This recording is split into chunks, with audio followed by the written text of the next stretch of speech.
안녕하십니까. 교육지답 입시 무엇이든 물어보세요. 진행을 맡은 입시킬러 레옹입니다. 그리고 오늘 함께 진행할 네, 고등부 국어 강사 이메림입니다. 자 오늘도 제가 센터에 앉았습니다. 네. 저도 항상 이쪽으로 앉다가 제가 자리를 바꾸게 돼서 이번에는 가름팔을 얼굴이 잘 보일 수 있도록. 우리 빨리 민우님이 나오셔야 네. 되는데 벌써부터 보고 싶네요. 빨리 민우님 나오셔야 되는데 지금 2주째 자리를 비우시고 있는데 조회수가 지금 안 나오고 있습니다. 우리 민우님 빨리 나오셨으면 좋겠습니다. 그냥 간단하게 말씀드리면요. 새끼손가락이 좀 다치셨어요. 새끼손가락이. 그런데 그냥 깁스할 정도가 아니고 조금 수술까지 좀 했어요. 수술을. 그래갖고 요즘 회복 기간이 있는데 다음 주는 나오실 것 같아요. 그래서 다음 주는 우리 민우님의 밝은 모습을 보면서 같이 진행하도록 하겠습니다. 먼저 오늘 주제는요. 자, 예비고1 학생들에 대해서 좀 진행해 보도록 하겠습니다. 예비고1 학생들이 이제 고등학교를 선택해야 되는데 그런데 그렇죠. 2022학년도부터 저희가 지난주에도 말씀드렸지만 의대 정원이 10년간 4,000명 이상이 늘어나거든요. 그렇죠. 그러니까 지금 중3 아이들이 고등학교를 지금 선택을 할 때 굉장히 신중하게 해야 된다는 거죠. 더 큰 고민이 생기는 그렇죠. 타이밍이겠죠. 그렇죠. 무엇보다도 지금 영재고가 지금 2단계 발표까지 끝났고 지금 서울 영재 그다음에 경기 영재고는 오늘이죠. 오늘부터 지금 3단계 캠프에 들어간 거로 알고 있어요. 그래서 8월 중순이면 이제 영재고도 발표가 다 끝나거든요. 네. 영재고는 그렇다 좀 이제 일반고, 특목, 자사 이런 학교들은 12월에 이제 원서를 넣어야 되는데 아직까지 기간이 좀 있지만 그래서 저희가 더 신중하게 좀 방송을 준비해 보았습니다. 자, 그 전에 그 댓글 또 이번 주에 또 이번 주 올라왔었던 댓글 또 댓글에 올라왔죠? 대한 그래서 답변을 또 드려야겠죠. 첫 번째 댓글은 뭐냐면 이제 간단하게 말씀드리면 내신 현재 고등학교 2학년이고요. 내신은 3등급 초반입니다. 근데 이제 수학과를 학종으로 가려고 해요. 그런데 미적하고 기하는 선택을 하겠는데 확률 통계하고 그다음에 수학 과제 탐구 즉 확률 통계는 평가가 상대 평가고요. 그다음에 진로 선택에 있는 수학 과제 탐구는 성취도 평가란 말이에요. 그렇죠. 그래서 이거를 어떻게 해야 되는데 본인은 보니까 수학 과제 탐구를 선택하고 싶은가 봐요. 그래서 확통을 안 해도 학종에 크게 문제가 되지 않을까요? 해서 일단 댓글은 제가 먼저 달았어요. 수학과인데 일반 공대라면 공대나 이과 쪽이면 모르겠는데 그래도 이 수학과인데 그래도 고등학교 정규 수학 과정은 다 거쳐야 되겠죠? 당연히 확률 통계를 해야 된다고 저는 보고 있습니다. 그래서 문제는 뭐냐면 이 약간 고민의 느낌이 보였던 건 뭐냐면 상대평가, 즉 확률 통계가 상대평가고 그다음에 수학 탐구가 성취도 평가니까 절대평가니까 이 학생이 전체적인 지금 2학년 때까지 내신이 3등급 초반이란 말이에요. 그러니까 내신이 좀 약하다고 생각하니까 확률 통계 상대평가를 조금 버리고 절대평가인 수학 과제 탐구를 선택하려고 했던 것 같아요. 그런데 여기서 학종이지 않습니까? 학종은 내신을 정량평가가 아니라 정성평가거든요.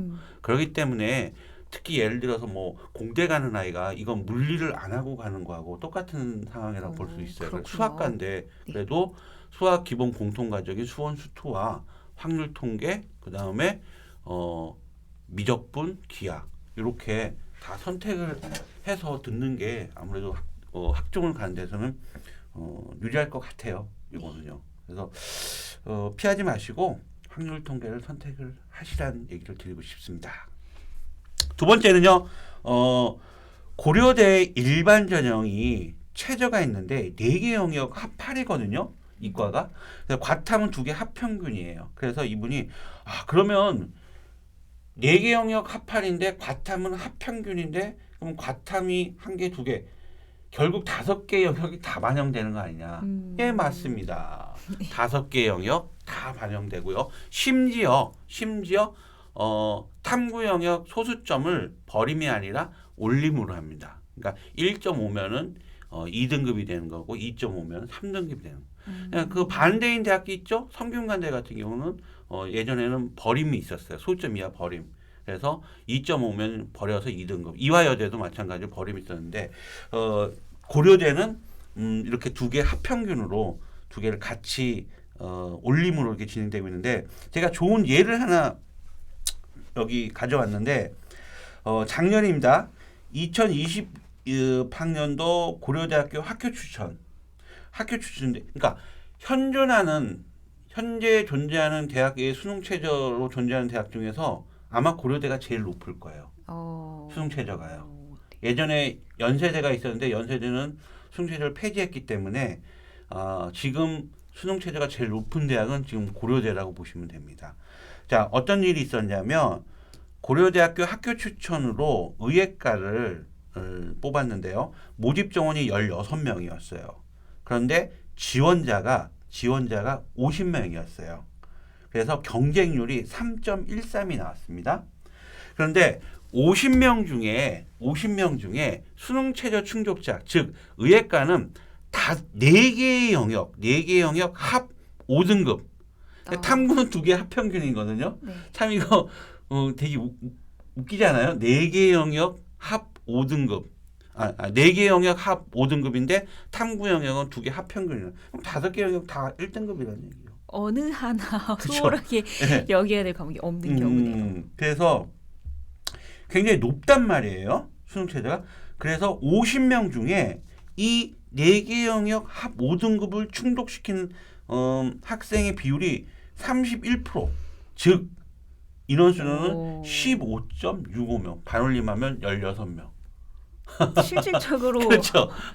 경쟁률이 제로라 1대1 뭐 그리고 또 신기한 건 충족률이 거기엔 또 충원을 해줘야 되는 충원이 없어요. 왜? 이 밑으로 애들이 수능 최저를 맞춘 학생이 없기 때문에. 그래서 작년 같은 경우는 수능 최저만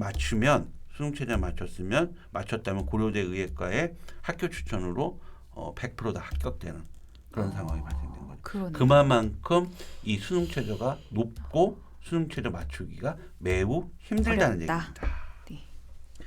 자, 이렇게 댓글 또 말씀드렸고요. 계속 좀 댓글 달아주세요. 뭐 궁금한 게 있으면 팟빵 팟캐스트라든지 아니면 우리 유튜브 교육준담에 댓글 달아주시면 제가 응대는 바로 글을 올려주고 전체적인 건 다시 한번 방송으로 상세하게 설명드리도록 하겠습니다. 네. 자, 오늘의 주제. 자, 이 예비 고1 학생 현재 중학교 3학년입니다. 예비 고1인데 현재 중학교 3학년인데 2022학년도부터 10년간 발표됐지만 의대 정원이 4,000명 이상 늘어난다고 했어요. 그러면 이제 우리 중3 아이들이 고등학교를 선택한 데서 어떤 이제 고교 선택을 해야 되냐. 근데 이거에 참 고민 많죠. 그 전에 혜림쌤, 네. 그 3살 버릇이 80까지 간다는 속담 있잖아요. 네, 그렇죠. 네. 근데 제가 이게 좀 국어 선생님과 맞는지 한번 좀 봐주세요. 자, 3살 버릇이 80까지 간다. 저는 이걸 이렇게 생각해요. 중학교 성적이요. 고등학교 때까지 간다. 갈 수 있을까? 없을까?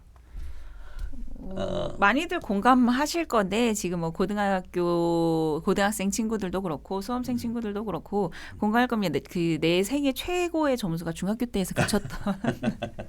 그래도 뭐 기억 물론 아닌 친구들도 있겠지만 그런 친구들이 많이 있을 겁니다. 왜냐하면 엄연히 중학교 때에 학습하는 뭐 방법이나 뭐 평가하는 방법들 그리고 배우는 내용 자체가 고등학교 때는 차원이 달라지잖아요. 국어에서도 마찬가지죠. 그렇죠. 자, 대부분 결론은 뭐냐면 대부분 이어지지 않습니다. 그렇죠. 네. 근데 뭐 성실하 워낙에 똑똑한 그런 애들은 중학교 때 똑똑하고 공부 잘해서 고등학교 때 잘하는 애들도 있어요. 그런데 대부분이라고 제가 말씀드려요. 대부분 왜? 그 첫 번째가 뭐냐면 중학교 내신 평가와 고등학교 내신 평가가 다릅니다. 중학교는 절대 평가, 고등학교는 상대평가를 하게 그쵸. 되어 있습니다. 물론 네. 고등학교에서 진로 선택에서도 절대평가로 되어 있지만 대부분 일반 선택과 고일 과정은 상대평가. 그렇기 때문에 중학교 때 이 절대평가, 고등학교 때 상대평가 방식이 다르기 때문에 중학교 때 성적을 고스란히 믿고 고등학교에 우리 아이를 성적을 믿는다는 건 조금 생각을 해보셔야 될 것 같아요. 네. 그래서 제가 혜림쌤한테 여쭈고 싶은 게 궁금한 점이 뭐냐면 네. 혜림쌤은 국어 선생님이잖아요. 네. 중학교 때 국어하고 혹시 고등학교 때 배우는 국어하고 차이가 엄청나게 많은 건가요? 난 궁금해서 제가 그거를 잘 모르겠어요. 한번 그거 좀 얘기해 줄 수 있나요? 일단은 당연히 차이가 많이 나게 되고요. 그리고 네. 또 고등학교 때도 중1, 중2, 중3이 정말 차이가 확확 나는 것처럼 고등학교도 고등학교 1학년과 고등학교 2학년이 정말 다른 세상이 오게 되는 것처럼 바뀌게 되기도 합니다. 그러니까 고등학교 1학년 때 국어하고 네, 고등학교 2학년 때 2학년 국어가 또 차이가 굉장히 많이 그래요? 생기거든요. 그래서 그 순간순간에 적응을 하지 못하는 친구들이 좀 국어를 막 놓게 되거나 아, 난 내신은 안 될 것 같아라고 하면서 포기하는 친구들이 종종 있어요. 그런 부분에 있어서 좀 안타까울 때가 있긴 하더라고요. 그래요. 네. 그러면 이제 뭐 중학교 때 국어하고 고등학교 때 국어는 그러니까 중학교 때는 예를 들어서 뭐 정말 뭐 되게 그 나오는 지문 그러니까 예를 들어서 문학 작품도 되게 조금 나오잖아요. 네, 그 일단은 중학교 때 내신을 좀 기준으로 먼저 말씀을 드려볼까요? 예, 예. 네. 네, 그 중학교 내신, 중학교 국어 내신을 기준으로 놓고 봤을 때는 중학교 국어와 고등학교 국어의 내신의 가장 큰 차이점은 범위입니다. 범위, 양, 공부의 양, 학습의 양. 그리고 그 이유는 아까 전에 우리 레오님께서 말씀을 하셨다시피 평가의 방식이 다르잖아요. 그렇죠. 중학교 때는 목적이 어떻게 보면은 그 고등학교에 가기 위한 기본 베이스를 닦아놓는 뭐 말하기, 읽기, 쓰기, 듣기에 관련한 기본적인 이해와 숙련도 기본기를 쌓는 과정에 있기도 하고 또 고등학교에 진학하는 데 있어서 그 저희 200점 만점 점수 그죠. 있잖아요. 예, 예, 그 뭐 예. 간내신 몇 점이냐 한창 지금 이제 내신 중3 한 줄, 예, 그죠. 예, 지금 이제 한창 중학교 3학년 친구들이 기말고사를 막 하나둘 마치기 시작하면서 온갖 스트레스를 받고 있는 상황일 겁니다. 그런데 일단 다시 돌아가서 말씀을 드리면 고등국어의 목적은 대입이잖아요. 그죠. 입시죠. 그리고 상대평가로 산출이 되기 때문에 선생님들도 마찬가지고 교육 과정에서도 마찬가지고 최대한 변별력을 줄 수 있게끔 평가를 하기 위해서 첫 번째로는 범위가 많고요. 그 중학교 교과서와 고등학교 교과서만 놓고 두 개만 네, 놓고 두 개만 보더라도 보더라도. 네, 그렇죠. 그죠. 중학교 교과서에서는 한 단원당 보통은 2작품 정도가 들어가게 되거든요. 그리고 뭐 3작품이 들어가는 경우도 있기는 한데 그런데 고등학교 1학년으로 넘어가기 시작하면은 특히 문학 파트로 들어가 있는 단어는 최소가 4작품에서 5작품 여기에서 학습활동 작품까지 들어간다면 뭐 10작품 넘어가는 건 기본이 되겠죠. 물론 그 외에 뭐 화법 작문이나 뭐 이런 문법 부분에서는 뭐 2작품, 3작품 정도로 들어가기도 하는데 범위가 너무 많아지죠. 그렇다 보니까 그 공부에 필요한 시간이 압도적으로 늘어난다. 많아진다. 그렇죠. 학습의 양이 많아진다. 학습의 양이 네. 많아진다. 학습의 양이 많아진다. 이 부분이 그렇죠. 가장 큰 차이점이라고 먼저 말씀드립니다. 그렇죠. 그러니까 네. 시간을 또 많이 또 투자를 해야 네. 된다. 자, 중학교 때 성적이 고등학교 때까지 이어질 수 있다 없다. 대부분 안 된다. 첫 번째 이유는 중학교 때의 평가 방식과 고등학교 내신 평가 방식이 다르다. 그럼 두 번째인데요. 두 번째는 또 뭐가 다르냐면은 고등학교 들어가서의 문제인데 고등학교 들어가면은 내신도 관리해야 되고 대입을 위해서 수능도 또 관리해야 된다. 맞아요. 그러니까 고등학교 1학년 때는 국민 기본 공통 과정에 다 같이 똑같이 배우지만 이게 신기한 게 또 뭐냐면 고등학교 1학년 때 배운 내용은 수능 영역이 아니에요. 그래서 2학년 때 배우는 일반 선택부터 이제 수능 영역으로 들어가는 거죠. 그다음에 진로 선택에서도 내가 수능 영역에서 선택할 과목이 수학 같은 경우는 기하가 거기에 있기 때문에 기하를 할 것인가 안 할 것인가. 결과적으로 학생들이 자 대입 과정을 보면은 중학생 때는 고입이라는 거 하나만 있었잖아요. 그쵸. 그래서 내신 열심히 하면 되는데 이 고등학교에 들어와서는 대입이라는 게 수시, 즉 수시에도 교과 전형이 있고 종합 전형이 있고 논술 전형이 있고, 그러니까 여러 가지 자기가 맞는 쪽으로 이제 가야 되는 거고, 그 다음에 고등학교 내신도 또 기본적으로 관리해 줘야 되고요. 또 학종을 가려면 비교과 영역도 또 열심히 활동해야 돼. 봉사 열심히 해야 되고요. 그 다음에 동아리 활동 열심히 뛰어다녀야 되고요. 그러니까 공부할 시간들이 이래저래 분산이 많이 된다는 거예요. 그리고 나중에는 수능까지도 또 결론 또 준비를 해야 된다는 거예요. 나중이 아니라 사실 고1 들어가기 전부터 수능에 대한 압박감이 지금 벌써부터 있죠. 시달리고 있는 그렇죠. 친구들이 있을 겁니다. 그러다 보니까 아무래도 그 중학교 때의 성적 괜찮았던 학생들이 고등학교에 들어가서 많이 망가지는 그런 스타일도 그런 데서도 요인을 찾을 수 있고, 세 번째는 뭐냐면 이게 제일 중요한 거죠. 이제 우리가 대입을 가고 고등학교를 이제 선택을 해야 돼요. 그러니까 어떤 고교 생활의 첫 단추가 뭐냐면 어떤 고등학교를 내가 갈 거냐. 선택할 것인가. 그렇죠. 중요하죠. 자, 가장 기본적으로 일반고가 있고요. 아까 제가 말씀드렸던 영재고, 과학고. 영재고는 벌써 지금 입시가 시작되고 있고요. 그다음에 과학고, 그다음에 자율고에는 자사고와 자공고가 들어가 있고, 그다음에 국제고, 그다음에 외국어고. 그죠? 그다음에 이제 자기 특성을 맞게끔 가는 뭐 특성화 고등학교라든지 이런 고등학교도 다 있단 말이에요. 근데 일반적으로는 대부분 일반고를 많이 가죠.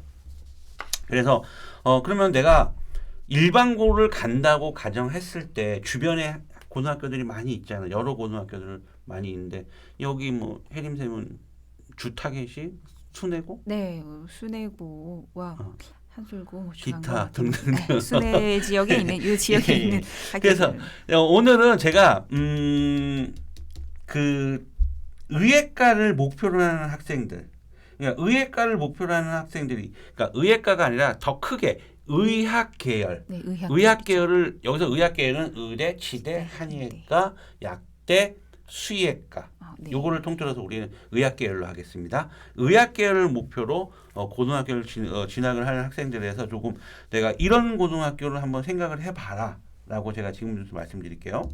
자, 먼저 2022학년도부터 의대 정원이요. 정원 이제 좀 산수 시간으로 좀 돌아갈게요. 어머니들 지금 뭐 필기하실 분은 좀 필기하셔도 좋습니다.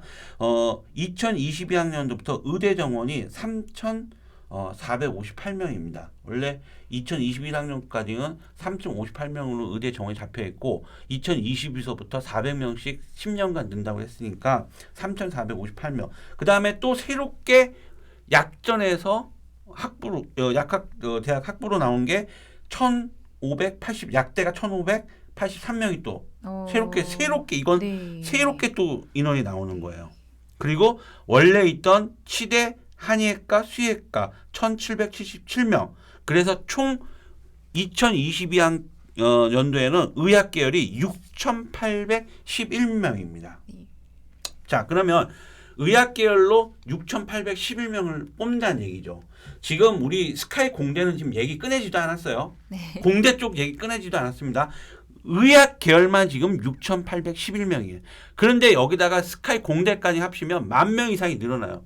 그래서 2022학년도부터 자연계 지각 변동이 일어난다고 한다는 얘기가 그런 얘기다. 자, 다시 의학 계열로 돌아갔습니다. 6,811명을 2022학년도부터 이렇게 뽑는다는 얘기예요. 그러면 자, 어떤 기준을 좀 세워야 되냐면 전국의 일반고가 1,537개 교가 있고요. 자율고라는 건 자사고, 자공고 161개 교가 있습니다. 그걸 토탈 1,698개 교. 여기에 영재고하고 과학고하고 국제고하고 외고는 뺐어요. 왜? 영재고, 과고는 아무래도 의학 계열은 불이익을 좀 받을 수 있고 하니까 뭐 어제도 제가 상담 잠깐 한 학부모님도 계세요. 지금 영재고 다니고 있는데 어떻게 해야 되죠? 그래서 뭐 수능을 해서 재수를 보셨는지 이렇게 해야 된다라고 했습니다. 그러면 전체 제가 영재고, 과고, 국제, 외고를 빼고 일반고하고 자율고를 합쳐서 1,698개 교. 그러면 1698개 교회 곱하기 150명을 했는데 제가 이 150명이 뭐냐면 한 학교당 그러니까 학생 수 한 학년의 학생 수 물론 이 학교마다 다 틀려요. 네. 학생 수가 어떤 학교의 한 학년 학생은 지금 현재 고등학교 1학년 기준으로 얘기할게요. 300명 되는 학교도 있고 200명 되는 학교도 있고요. 일산 지역에서도요. 네. 어떤 학교는 300명, 어떤 학교는 150명이에요. 이렇게 차이가 많이 나요. 네. 그런데 지금 지방으로 가볼까요? 강원도로 가볼까요? 자, 제가 이걸 어떻게 하냐면요. 학교 알림이 사이트에 들어가면은 현황 다 나와 있어요.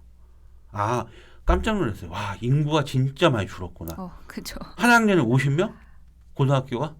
뭐 그보다 더 적은 데도 있었어요.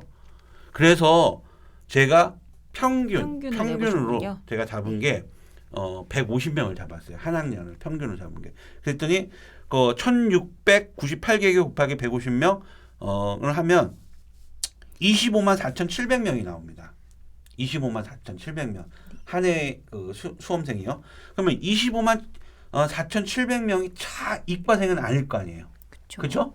근데 우리가 수능 성적표 딱 보면은 이과생이 몇 명이라는 걸 기준을 세우는 게 국어, 수학, 영어, 탐구 중에서 탐구 과목이잖아요.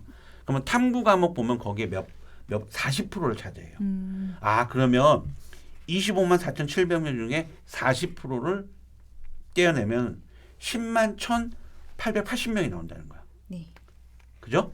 10만 1,888명인데 880명인데 여기다가 이과생이 10만 1,880명 여기다가 저는 역으로 나누기를 다시 합니다. 150명을. 그러면 몇 개 교가 나오냐면 679개 교가 나오거든요. 679개 교가 나오거든요.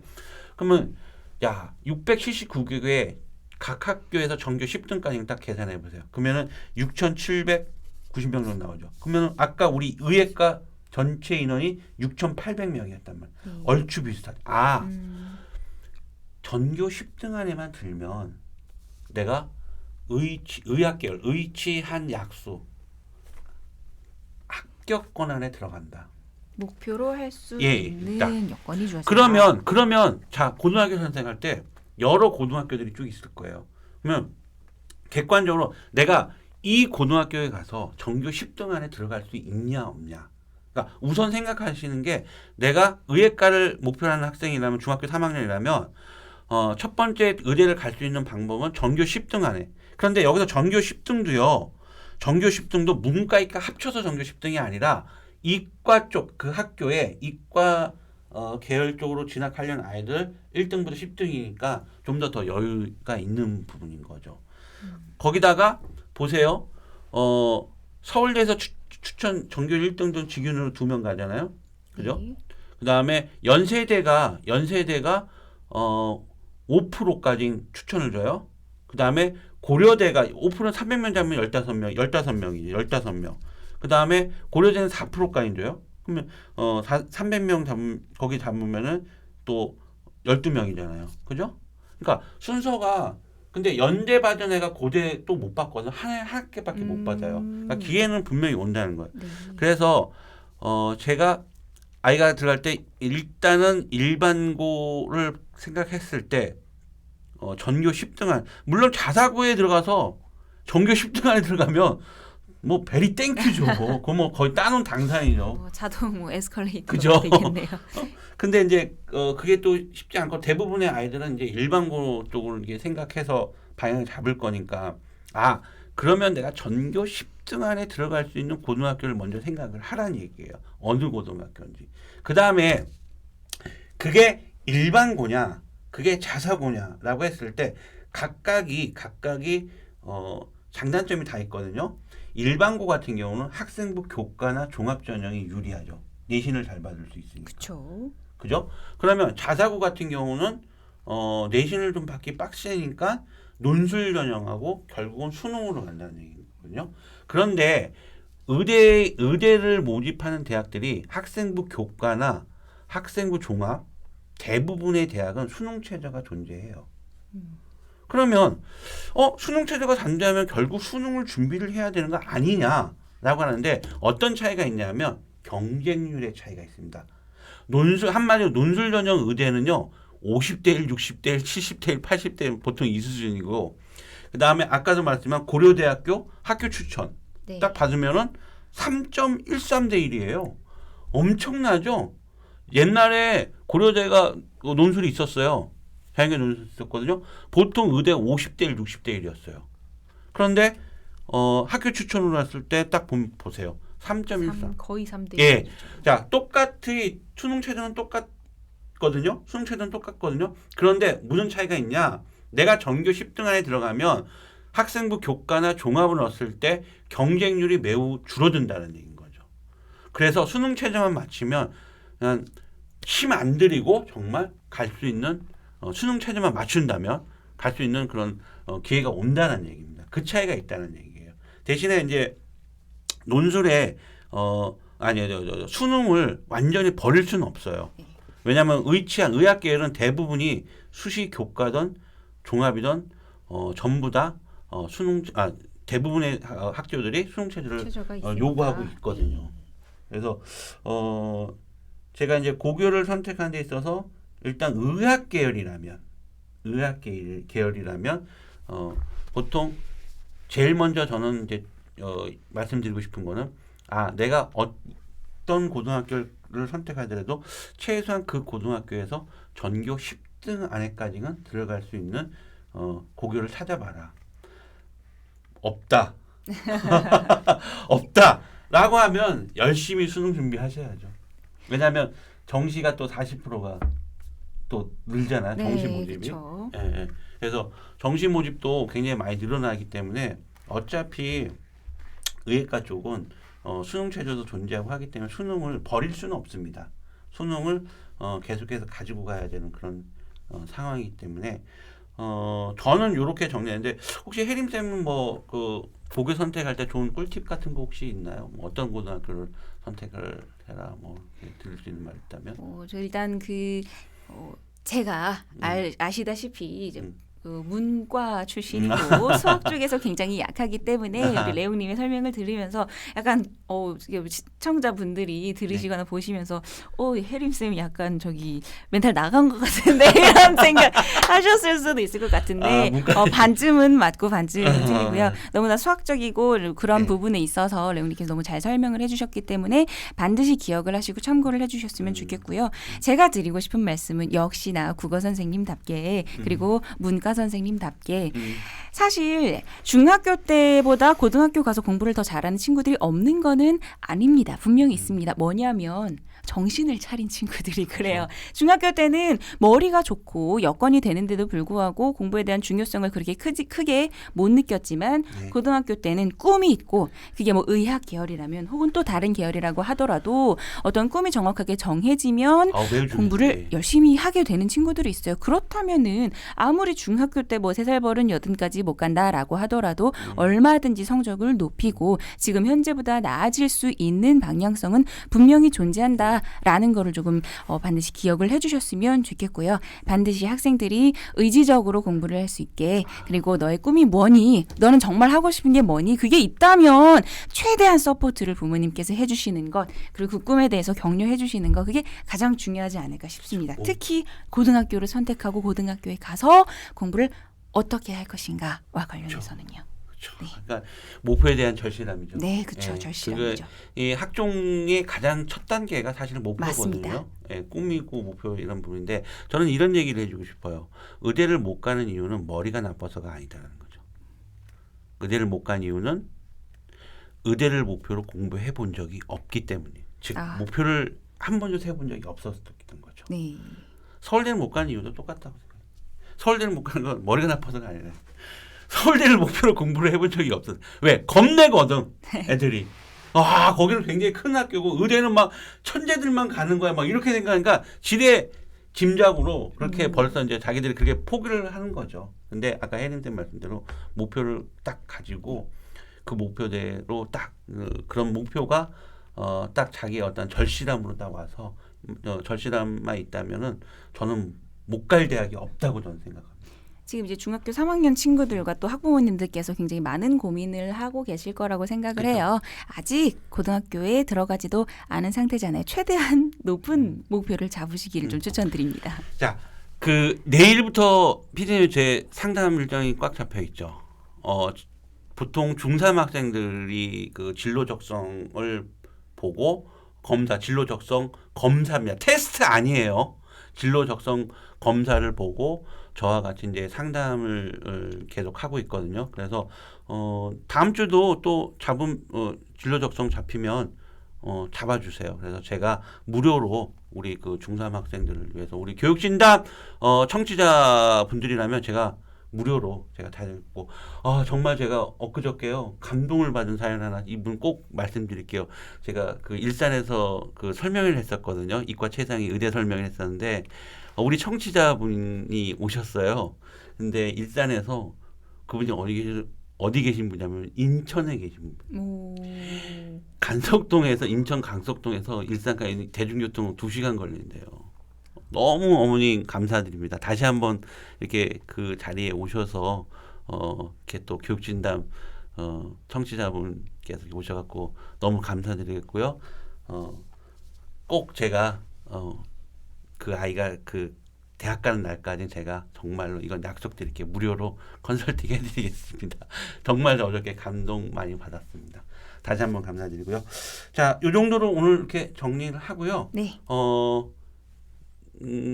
교육진담 청취자 또는 시청자분 있으면은 궁금한 거 있으면 항상 댓글 남겨주시고요. 아니면 상담을 원하시면 항상 교육진담으로 상담 문의해 주시면 저희가 바로 직접 상담 또 해드리는 걸로 하겠습니다. 오늘 수고 많으셨습니다. 네, 오늘 고생 말씀하셨고요. 많으셨습니다. 감사합니다. 오늘 교육진담 여기까지 진행하도록 하겠습니다. 수고하셨습니다.